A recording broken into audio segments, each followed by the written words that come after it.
الصلاة خير من النوم. السلام علیکم ورحمۃ اللہ وبرکاتہ. پیارے دوستو، اہل مغرب اور یورپ کی اسلام دشمنی سے کون واقف نہیں ہے؟ ہر کوئی یہ جانتا ہے کہ ان کی اسلام سے دشمنی اور مسلمانوں سے نفرت اس قدر زیادہ ہے کہ نہ صرف ان ممالک میں بلکہ دنیا بھر میں رہنے والے مسلمانوں اور ان کے ایمان کو ٹھیس پہنچانے کے لیے یہ بدکار غیر مسلم وقتاً فوقتاً ایسی حرکتیں کرتے رہتے ہیں جس سے مسلمانوں کو تکلیف پہنچتی ہے. لیکن جب بھی کوئی غیر مسلم اس سرکشی میں حد سے گزر جائے تو پھر قدرت اس کو دنیا کے سامنے ایک عبرتناک مثال بنا دیتی ہے. پیارے دوستو، ایسا ہی ایک خاتون کے ساتھ لائیو شو کے دوران ہوا جہاں وہ اسلام کے مخالف ایک جھنڈا لے کر آئی تھی. اس کا مقصد اسلام کو بے حرمتی کرنا تھا. اس شو کے دوران اس پر جن حاوی ہوئے یا وہ اللہ کا عذاب تھا؟ آج کی اس ویڈیو میں آپ کو تفصیل سے آگاہ کیا جائے گا، لہٰذا ہماری آج کی اس ویڈیو کو آخر تک ضرور دیکھیے گا. اور اگر آپ نے ہمارے چینل کو سبسکرائب نہیں کیا تو ہمارے چینل کو سبسکرائب کر کے بیل آئیکن ضرور دبا دیجیے گا تاکہ ہماری آنے والی ہر نئی ویڈیو کی اپڈیٹس آپ کو ملتی رہے. پیارے دوستو، جب بھی کسی غیر مسلم نے اسلام کے خلاف کوئی گھٹیا سازش کی تو اللہ نے علم الدین شہیدی جیسے غازی پیدا کیے جنہوں نے ان فتنوں کا سر کچل دیا، یا پھر اپنی قدرت سے اللہ نے ان لوگوں کو دنیا میں عبرت کا نشان بنا دیا. قرآن کریم دنیا کی سب سے مقدس کتاب ہے اور قرآن کریم کے متعلق تمام عالم اسلام کا عقیدہ ہے کہ یہ کلام الہی ہے جس میں رب اپنے بندے سے محو گفتگو ہے.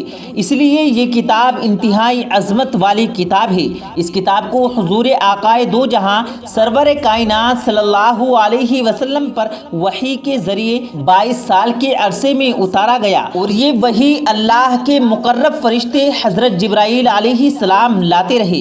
قرآن کریم کی آیات جیسے جیسے آپ صلی اللہ علیہ وسلم پر نازل ہوتی رہی تو آپ صلی اللہ علیہ وسلم انہیں صحابہ کرام کو سنا کر ان کا مطلب سمجھا دیتے، اور یہاں تک کہ خود ان احکامات پر عمل کر کے ایک واضح مثال بھی مہیا کرتے. ناظرین گرامی، یوں یہ کلام الہی نہ صرف انسانوں کے لیے زندگی گزارنے کا طریقہ بن کر نازل ہوا بلکہ ہماری آخرت کے متعلق بھی اس کتاب میں واضح طور پر بتا دیا گیا کہ کیسے اس دنیا میں زندگی بسر ہوگی اور آخرت میں کیا معاملات پیش آئیں گے. یہ مقدس کتاب تمام انسانوں کے لیے ضابطۂ حیات اور راہ نجات ہے.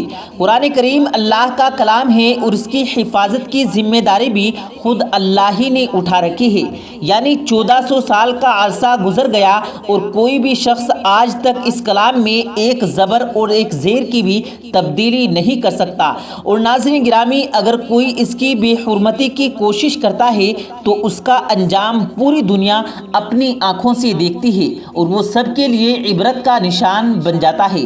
ناظرین گرامی، اسی طرح ایک عورت نے قرآن کریم کی بے حرمتی یوں کی کہ جب اس کی ماں نے مارکیٹ میں قرآن کریم کو لیا اور کہا کہ وہ گھر جا کر مسلمانوں کی اس کتاب کو پڑھے گی تو بیٹی نے کہا یہ کتاب آپ مجھے دے دیجئے، میں گھر جا کر آپ کو واپس کر دوں گی. ماں نے کتاب اپنی بیٹی کو تھما دی اور خود دیگر اشیاء یعنی دوسرے کاموں میں خریداری میں مصروف ہو گئی. ناظرین گرامی، وہ لڑکی دراصل مسلم مخالف تحریکوں کے زیر سائے اور مسلمانوں سے شدید نفرت کرتی تھی، لہٰذا اس نے قرآن کریم کو کچھ دور نکلتے ہی زمین پر پھینک دیا اور خود اوپر سے گزر گئی.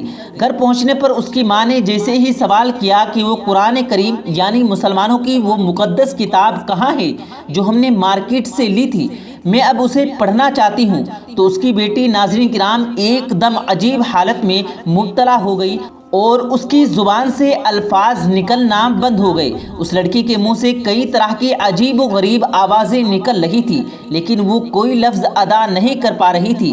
ماں اپنی بیٹی کو لے کر فوراً اسپتال کی جانب بھاگی کہ میری بیٹی کس حالت میں مبتلا ہو گئی ہے. یہ بات کرنے کی کوشش تو کرتی ہے لیکن اس کے منہ سے جو آوازیں نکلتی ہیں وہ کسی کو سمجھ نہیں آتی.